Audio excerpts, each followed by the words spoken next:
Bien, jóvenes estudiantes del nivel 1, buen día. En esta oportunidad, dentro del curso de Desarrollo Personal, Ciudadanía y Cívica, nos toca trabajar el tema concerniente a las instituciones supletorias de amparo. Bien, mucha atención a las características que vamos a desplegar el día de hoy. ¿Ya? Listo.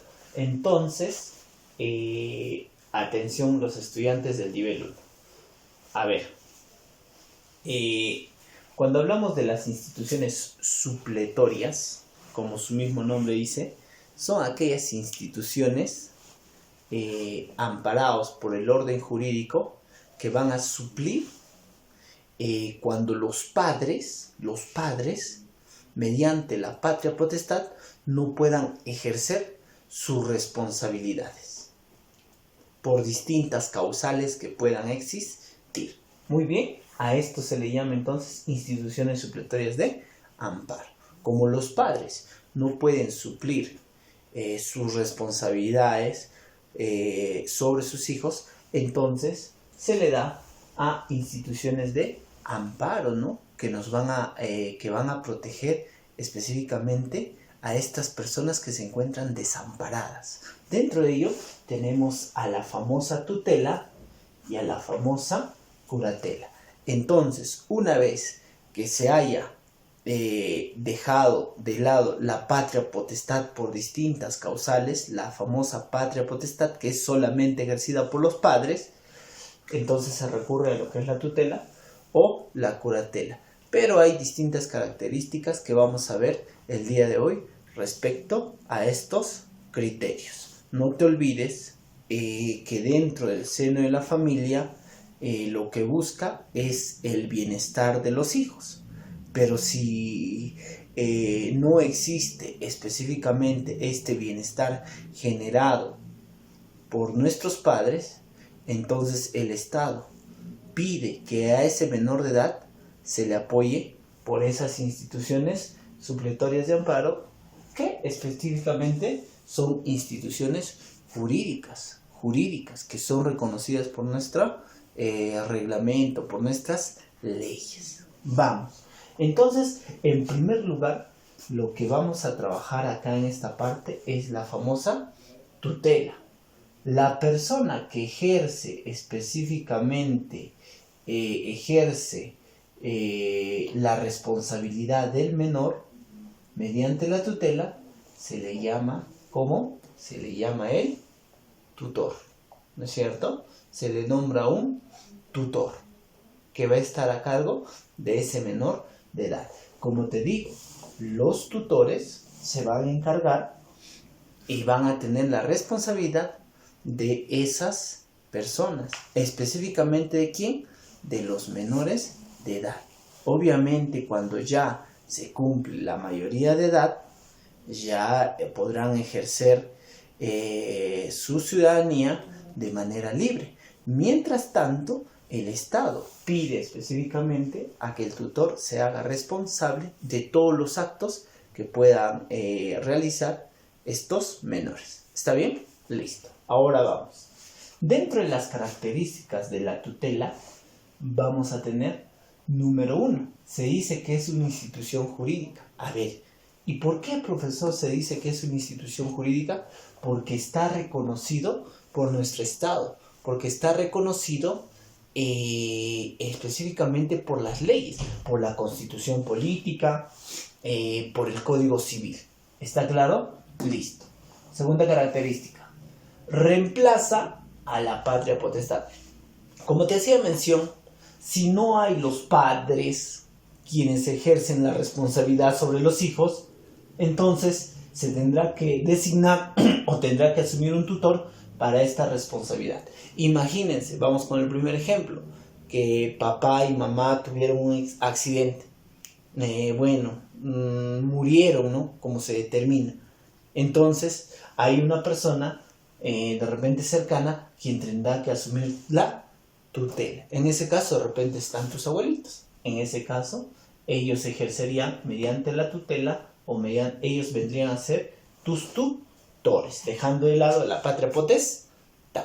Seguimos. ¿Cuál es la finalidad específicamente de la tutela? Proteger o protege la vida y los bienes de los menores de edad. Bueno, cuando se nombre al tutor, mediante la tutela, tendrá que proteger la vida de esos menores.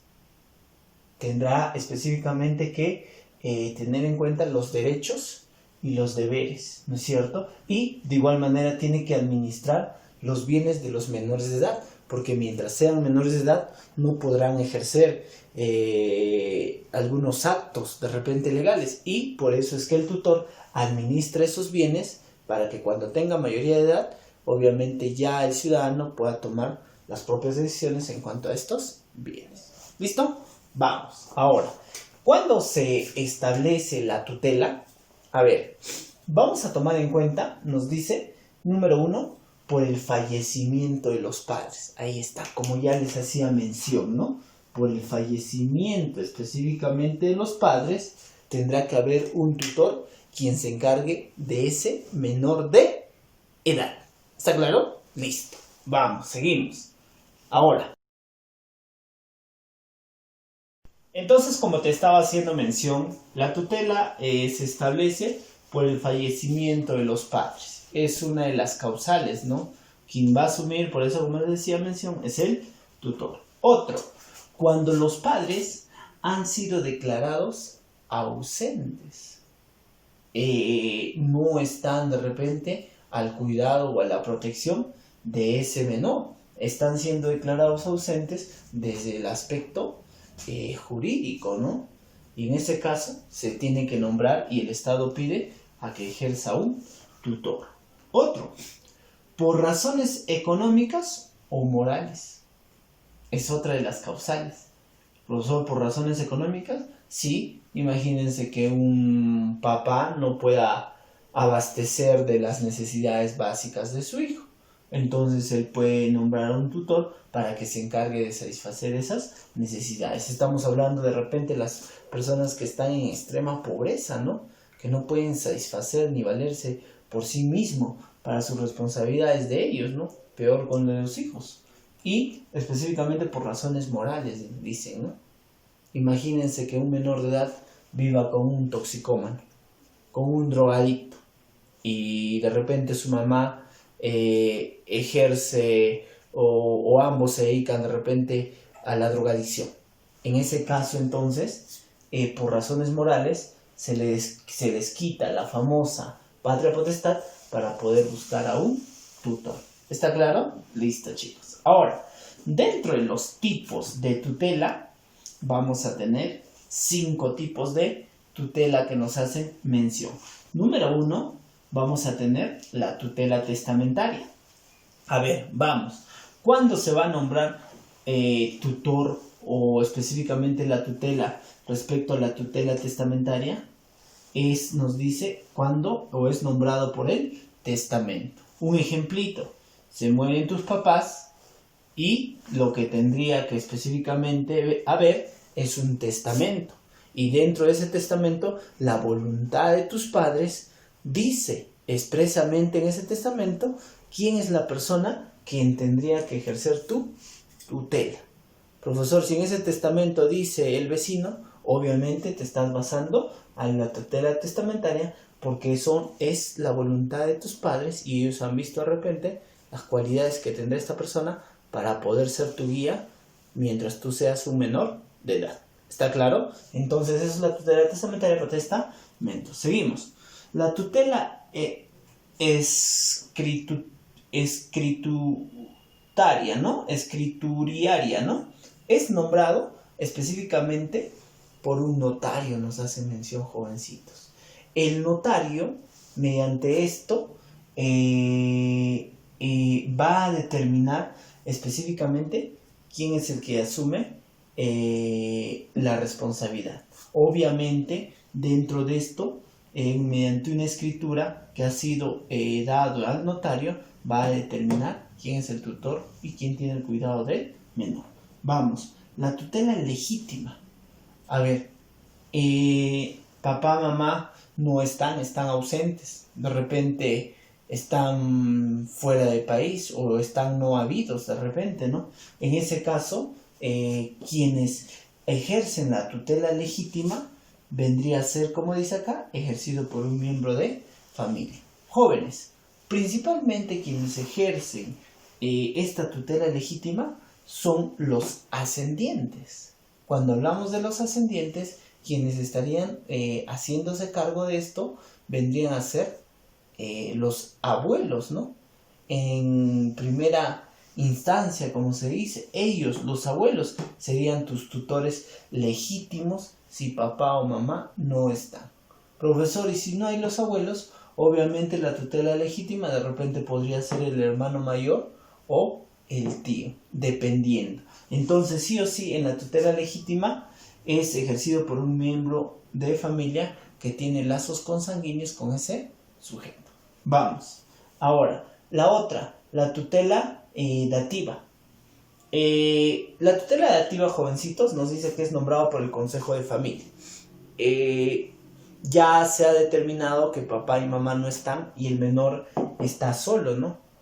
Y todos los familiares que son parte tanto de papá y mamá, mediante una reunión, se reúnen para poder determinar cuál de esos familiares se haría cargo del menor. Obviamente tendrá que tener una solvencia económica y una solvencia moral esa persona que quiere ejercer la tutela o quiere ser el tutor para el cuidado de ese menor. Entonces, para finiquitar, la tutela dativa es nombrado por el Consejo de Familia, por la reunión de los familiares, para que no se encuentre desamparado ese menor de edad. Y 5, la tutela estatal es ejercido, como se dice, por el Estado. Imagínense que no existe ningún miembro de la familia, el niño está desamparado.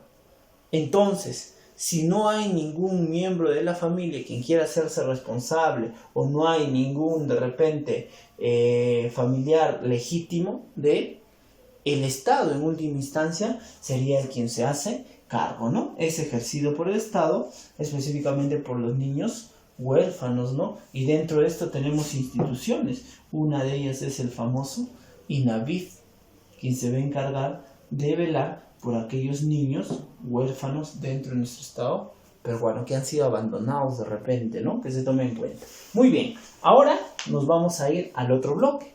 Ahora nos toca trabajar en cuanto a lo que es la curatela, jovencitos. A ver. Bien. Ahora, como te estaba haciendo mención, nos toca hablar acerca de la curatela. A ver, la curatela es otra institución jurídica para el amparo, pero ya no necesariamente de los menores de edad, sino para las personas mayores de edad, pero personas mayores de edad que no puedan valerse por sí mismas. Por sí mismas, está diciendo. Imagínense, ¿no? Una persona, un paralítico, de repente esa persona no puede valerse por sí misma. Entonces se le tendrá que nombrar o se tendrá que ejercer la famosa curatela. ¿Y cómo se llamará la persona que está a cargo de su protección? El famoso curador. Entiéndame. De igual manera, los ancianos, para su protección de ellos, se podría determinar a un curador. Igual manera, hay personas que tienen el síndrome de Down. A esas personas específicamente se le tendría que nombrar un curador, porque de por vida van a necesitar el cuidado de alguien, ¿no? Obviamente los padres dentro de esto se estarían transformando en los curadores, ¿no? Y si no hubiesen los padres, algún familiar. Obviamente, como te hago mención, tiene que proteger para toda su vida, ¿no? Se nombra un curador. Ya no es necesario a que sea menor de edad, sino los mayores de edad que no puedan valerse por sí mismos. Vamos a las características. Número 1, es una institución jurídica. 2, busca el amparo de las personas, como te hago mención, de las personas mayores. Ahí está, de edad. Amparo para las personas incapacitadas, ¿no? Las que no pueden valerse por sí mismas. Seguimos. Protege la administración de los bienes y la toma de decisión de asuntos determinados. Jóvenes, como les estoy haciendo mención, entonces, esta institución supletoria de amparo, que es la curatela, se aplica a aquellas personas que no puedan valerse por sí mismas. Ya te hice mención algunos ejemplos: los ancianos, las personas discapacitadas, obviamente que no puedan valerse por sí mismos, y de repente las personas que adolecen de enfermedades mentales o específicamente. Ya tomen en cuenta entonces estos criterios. Ahora, para finiquitar, no te olvides que una vez que se desligue la patria potestad o la responsabilidad de los padres sobre los hijos, aparecen estas instituciones supletorias de amparo. La tutela y la curatela. Bien, estamos finiquitando. Actividad en el aula. Vamos, preguntita número 1. Dice, la tutela ejercida por el Estado se denomina la tutela estatal, ¿no? Obviamente el Estado se va a hacer cargo de esos niños huérfanos, ¿no? Mientras sean obviamente menores de edad, ¿no? Hasta que tengan esta mayoría de edad, que sería los 18 años. Clave C. 3. La institución jurídica que establece el curador de los mayores de edad y de sus bienes, eso sería la famosa curatela, ¿no? Obviamente a aquellas personas que no pueden valerse por sí mismas y sean mayores de edad. Se aplica la famosa curatela. Vamos acá a la pregunta 5. La tutela se instituye para la protección de los menores de edad en caso de que los padres estén ausentes, en caso de la desaparición o incapacidad de los padres, ¿no? Como te decía, imagínate que un papá y su menor hijo, un papá sea un toxicómano, todos los días ahí su porrito. Ahí está, ¿ves? Entonces ese papá automáticamente se desligaría con la patria potestad, porque desde el aspecto moral no le está brindando una protección para ese menor de edad y se desliga. Vamos, bloque 2. Entonces acá sería bloque 2. Pregunta número 1.